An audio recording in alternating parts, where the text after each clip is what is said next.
आज की क्लास में सबसे पहले हम लोग जीके और करंट अफेयर्स के महत्वपूर्ण क्वेश्चंस का रिवीजन करेंगे और लास्ट में आज के महत्वपूर्ण करंट अफेयर्स को देखेंगे। आइए स्टार्ट करते हैं। संघ लोक सेवा आयोग का वर्तमान में अध्यक्ष कौन है? तो जो संघ लोक सेवा आयोग के वर्तमान अध्यक्ष हैं वो हैं आपके मनोज सोनी। ओके। नेक्स्ट हमारा है लोक सेवा का जनक यानी कि आपका फादर ऑफ सिविल सर्विसेज किसे कहा जाता है? तो ये कहा जाता है लॉर्ड कॉर्नवालिस को। संघ लोक सेवा आयोग यानी कि यूपीएससी की स्थापना किस कमीशन की सिफारिश पर की गई थी? तो जो ये आपका यूपीएससी की स्थापना हुई थी, ये हुई थी आपके लॉर्ड ली की अध्यक्षता में। रॉयल कमीशन बना था, ठीक है ना। इसकी सिफारिश पर यूपीएससी की स्थापना करी गई थी। अध्यक्षता किसने की थी? लॉर्ड ली ने। कमीशन का नाम क्या था? Royal commission. भारत के प्रथम बार लोक सेवा आयोग की स्थापना कब की गई? तो भारत में जो है प्रथम बार लोक सेवा आयोग की स्थापना की गई आपके 1 अक्टूबर 1926 ईस्वी में। लोक सेवा आयोग के गठन का प्रावधान संविधान के किस अनुच्छेद में दिया गया है?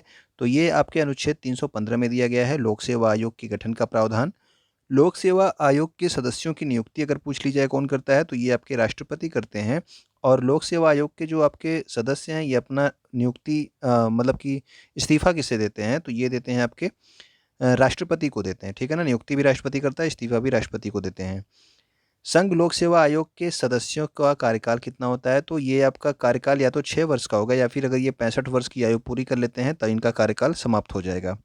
और अगर आपसे पूछ लिया जाए कि राज्य लोक सेवा आयोग के सदस्यों का कार्यकाल कितना होता है, तो ये दोनों अंतर आप याद रखेंगे कि संघ लोक सेवा आयोग की बात पूछी जाएगी तो 6 वर्ष या फिर 65 वर्ष होगा, और राज्य लोक सेवा आयोग की बात होगी तो आपका होगा सदस्यों का कार्यकाल 6 वर्ष या फिर इनकी 62 वर्ष की आयु पूरी होने तक, ठीक है ना।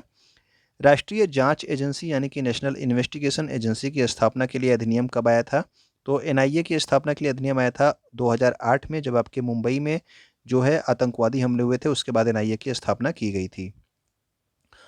नेक्स्ट हमारा है राष्ट्रीय खाद्य सुरक्षा अधिनियम यानी कि national food security act.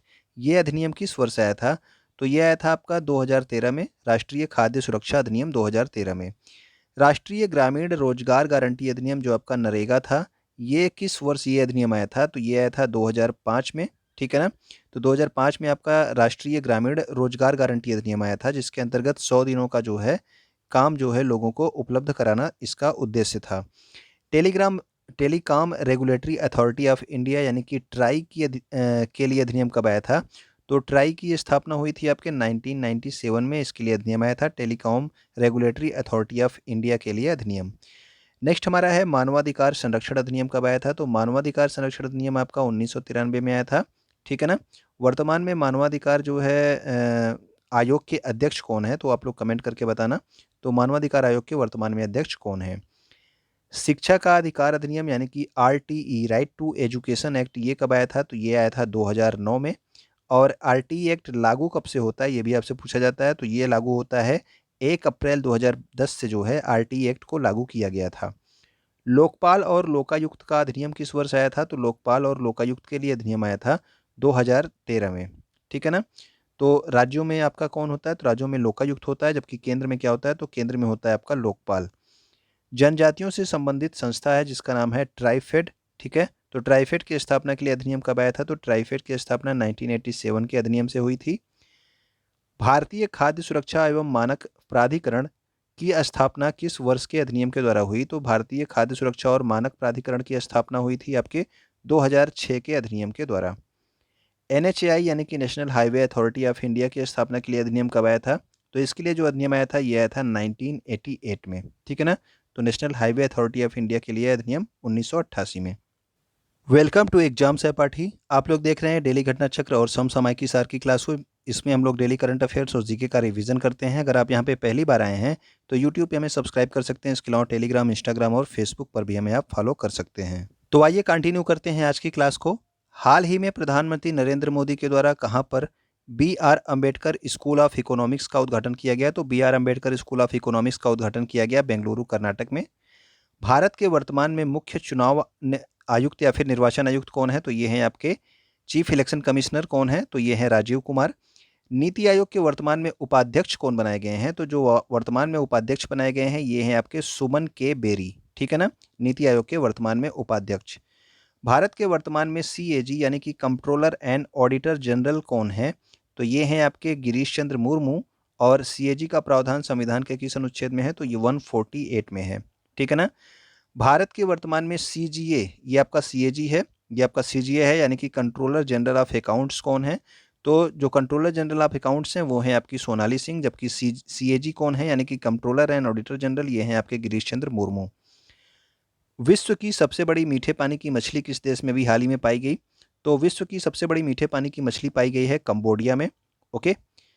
G20 की स्थापना जो है कब की गई थी? तो G20 जो आपकी जो समिट होती है G20 के लिए स्थापना हुई थी 20 देशों के साथ में 26 सितंबर जो है 1999 में, जिसमें आपके 19 देश हैं और एक आपका यूरोपियन यूनियन है, ठीक है ना। तो 1999 में G20 की स्थापना की गई थी। और G20 की अध्यक्षता जो है 2022 में कौन करेगा अगर आपसे पूछ लिया जाए? तो G20 बैठक की अध्यक्षता 2022 में जो है ये करेगा इंडोनेशिया, और 2023 में कौन करेगा? तो 2023 में करेगा आपका भारत, ठीक है ना। नेक्स्ट हमारा है जून 2022 में आयोजित 14वीं ब्रिक्स शिखर सम्मेलन 2022 की अध्यक्षता किसके द्वारा की जाएगी? तो 14वीं ब्रिक्स शिखर सम्मेलन 2022 की अध्यक्षता जो है 2022 में कौन कर रहा है ब्रिक्स शिखर सम्मेलन की अध्यक्षता? तो ये कर रहा है आपका चीन कर रहा है, ठीक है ना। बिम्स्टेक 2022 की अध्यक्षता किसके द्वारा की गई? तो बिम्स्टेक का भी जो है आयोजन हुआ था कोलंबो श्रीलंका में, ठीक है। तो 2022 में बिम्स्टेक की अध्यक्षता कौन कर रहा है? तो वो किया आपका श्रीलंका ने। बिम्स्टेक की स्थापना कब हुई थी? तो बिम्स्टेक की स्थापना हुई थी 1997 में 6 जून 1997 में। और बिम्स्टेक में कुल कितने देश शामिल हैं? तो कुल 7 देश शामिल हैं। इसका मुख्यालय कहाँ है बिम्स्टेक का? तो ये है आपके ढाका बांग्लादेश में। चौथा क्वाड शिखर सम्मेलन 2022 का आयोजन अभी हाल ही में कहाँ पे किया गया? तो चौथा आपका क्वाड शिखर सम्मेलन का आयोजन हुआ था आपके टोक्यो जापान में। इसमें जो है आपके 4 देश शामिल हैं, भारत, जापान, ऑस्ट्रेलिया और यूएसए। अगर आपसे पूछ लिया जाए कि पांचवा क्वाड शिखर सम्मेलन का आयोजन कहाँ पर किया जाएगा, तो जो पांचवा है इसका आयोजन किया जाएगा आपके ऑस्ट्रेलिया में, ठीक है। चौथा आपका टोक्यो जापान में भी कंप्लीट हुआ है और पांचवा आपके ऑस्ट्रेलिया में इसका आयोजन किया जाएगा। 23 जून 2022 को इसरो के द्वारा भारत के संचार उपग्रह GSAT-24 का सफल प्रक्षेपण कहाँ से किया गया? तो इसरो का ये संचार उपग्रह यानी कि कम्युनिकेशन सैटेलाइट है, नाम क्या है? GSAT-24। और इसे जो है एरियन 5 रॉकेट से लॉन्च किया गया। कहाँ से लॉन्च किया गया? तो कोउरू, फ्रेंच गुयाना से इसको लॉन्च किया गया एरियन 5 रॉकेट से, ठीक है ना। नेक्स्ट हमारा है उबेर कप 2022 के विजेता कौन कौन सा देश रहा? तो उबेर कप जो है ये महिलाओं की बैडमिंटन प्रतियोगिता होती है, इसका विजेता रहा दक्षिण कोरिया। और उप विजेता यानी कि किसको हराया दक्षिण कोरिया ने? तो चीन को हरा करके ये जीता है। थॉमस कप 2022 का विजेता कौन रहा? तो थॉमस कप 2022 का विजेता रहा भारत। और इसने किसे हराया है? तो इसने इंडोनेशिया को हरा करके थॉमस कप का खिताब जीता है। 75वीं संतोष ट्रॉफी 2021-22 के लिए इसका जो है विजेता कौन रहा? तो इसका विजेता रहा केरल। और इसने किसको हराया है? तो पश्चिम बंगाल को हराया है। संतोष ट्रॉफी सबसे ज़्यादा बार किसने जीती है? तो सबसे ज़्यादा बार संतोष ट्रॉफी जो है पश्चिम बंगाल ने ही जीती है, लेकिन इस बार केरल ने इसे हरा करके क्या जीत लिया? संतोष ट्रॉफी का खिताब जीत लिया। और ये फुटबॉल का टूर्नामेंट होता है। आईपीएल 2022 का विजेता कौन रहा? तो आईपीएल 2022 जीता है गुजरात की टीम, गुजरात टाइटंस ने। और इसके लिए इसने किस टीम को हराया है? तो राजस्थान रॉयल्स को हराया है, ठीक है ना। आईसीसी T20 विश्व कप 2021 का विजेता कौन रहा? तो पिछले साल यूएई में हुए थे आईसीसी T20 विश्व कप, और इसका विजेता रहा आपका ऑस्ट्रेलिया। और किसको हराया था इसने? तो न्यूजीलैंड को हरा करके जीता था, ठीक है। नेक्स्ट हमारा है आईसीसी महिला विश्व कप 2022 का विजेता। तो महिला विश्व कप का भी जो है विजेता कौन रहा? तो ये भी आपका ऑस्ट्रेलिया रहा। और इसके लिए इसने हराया किसे? तो इंग्लैंड को हरा करके ये खिताब जीता है। फ्रेंच ओपन 2022 का विजेता कौन रहा? तो फ्रेंच ओपन 2022 का विजेता जो है राफेल नडाल और ईगा स्वाटेक रहे। ये आपके एकल खिताब के विजेता हैं, ठीक है, दोनों लोग। तो ऑस्ट्रेलियन ओपन के विजेता कौन रहे? तो ऑस्ट्रेलियन ओपन और फ्रेंच ओपन दोनों में जो है राफेल नडाल विजेता रहे। और जबकि जो है ऑस्ट्रेलियन ओपन की महिला एकल किसने जीता है? तो ये एशले बार्टी ने जीता है। और याद रखना कि इन्होंने हाल ही में संन्यास भी ले लिया, ठीक है ना, इन्होंने संन्यास भी ले लिया इस खेल से, तो ये भी आप याद रखेंगे। अगला हमारा है विश्व लिवेबिलिटी सूचकांक 2022 के अनुसार दुनिया का सबसे रहने योग्य शहर कौन सा है? तो लिवेबिलिटी सूचकांक जो है ये बताता है कि दुनिया का सबसे रहने योग्य शहर कौन सा है। तो ये आपका है वियना, जो कि ऑस्ट्रिया देश का शहर है। और भारत के अगर शहरों की बात की जाए तो 112वें नंबर पे दिल्ली है और 117वें नंबर पे मुंबई है। सबसे अंतिम स्थान यानी कि रहने के लिए सबसे बेकार स्थान कौन सा है? तो वो है दमिश्क, जो कि कहाँ का है? तो ये सीरिया का शहर है। नेक्स्ट हमारा है संयुक्त राष्ट्र लोक सेवा दिवस कब मनाया जाता है? तो संयुक्त राष्ट्र लोक सेवा दिवस मनाया जाता है 23 जून को। राष्ट्रीय लोक सेवा दिवस कब मनाया जाता है? तो प्रत्येक वर्ष 21 अप्रैल को राष्ट्रीय लोक सेवा दिवस मनाया जाता है। विश्व दुग्ध दिवस कब होता है? तो विश्व दुग्ध दिवस प्रत्येक वर्ष 1 जून को मनाया जाता है, जबकि राष्ट्रीय दुग्ध दिवस की बात हो जाएगी तो ये मनाया जाता है आपके 26 नवंबर को। विश्व शौचालय दिवस यानी कि वर्ल्ड टॉयलेट डे कब मनाया जाता है? तो टॉयलेट डे मनाया जाता है 19 नवंबर को। अगर मैं आपसे पूछ लूँ कि विश्व पुरुष दिवस कब मनाया जाता है, तो आप लोग कमेंट करके बताना, विश्व पुरुष दिवस जो है ये कब मनाया जाता है। ओके, तो आइए अब देखते हैं 25 जून 2022 के महत्वपूर्ण करंट अफेयर्स को। राष्ट्रीय जांच एजेंसी यानी कि नेशनल इन्वेस्टिगेशन एजेंसी एनआईए का महानिदेशक किसे नियुक्त किया गया है? तो एनआईए के जो नए महानिदेशक बनाए गए हैं उनका नाम है दिनकर गुप्ता। एनआईए के लिए अभी आपको बताया गया कि इसके लिए अधिनियम कब आया था, तो ये आया था 2008 में, ठीक है ना, मुंबई हमलों के बाद में।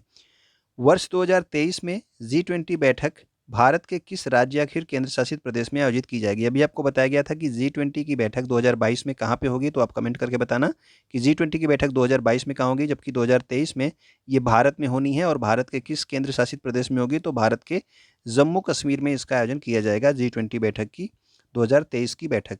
ओके, अगला हमारा है कौन सा देश एशियाई ट्रैक साइकिलिंग चैंपियनशिप 2022 में 27 पदक के साथ शीर्ष स्थान पर रहा है? तो याद रखना, ये आपका साइकिलिंग चैंपियनशिप है, यानी कि साइकिल चलाने से संबंधित, ठीक है ना।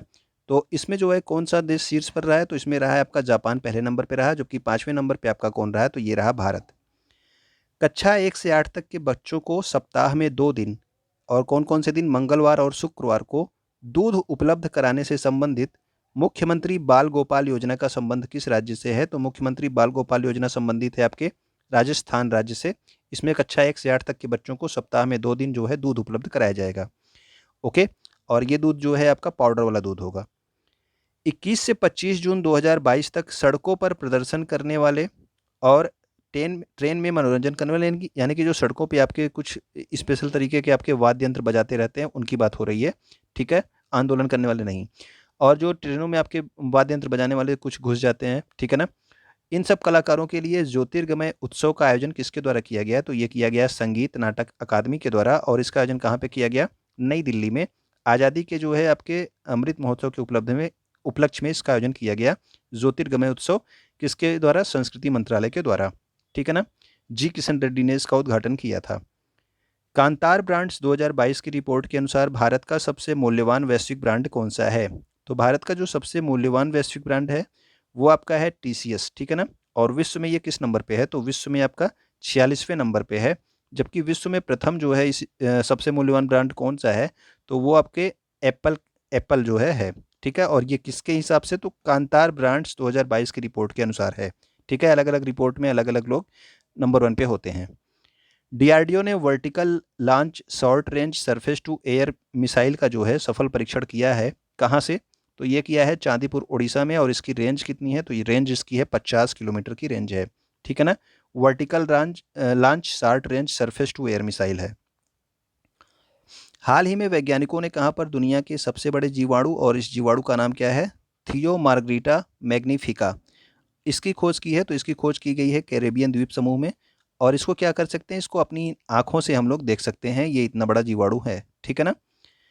न्यू डेवलपमेंट बैंक यानी कि एनडीबी ने अभी जो है गिफ्ट सिटी में, आपको बताया गया था कि गिफ्ट सिटी गांधीनगर में जो है एनडीबी अपना अपना एक क्षेत्रीय कार्यालय स्थापित कर रही है। तो इन्होंने अपना क्षेत्रीय कार्यालय स्थापित कर लिया है गिफ्ट सिटी गुजरात में। और इस क्षेत्रीय कार्यालय का महानिदेशक किसे बनाया गया है? तो ये बनाया गया है डीजे पांडियन को, डॉक्टर डीजे पांडियन को बनाया गया है एनडीबी के जो है क्षेत्रीय कार्यालय का महानिदेशक। तो उम्मीद करता हूँ कि आपको क्लास अच्छी लगी होगी, तो आप वीडियो को लाइक करेंगे। अगर आप यहाँ तक वीडियो देख रहे हैं तो आपका बहुत बहुत धन्यवाद।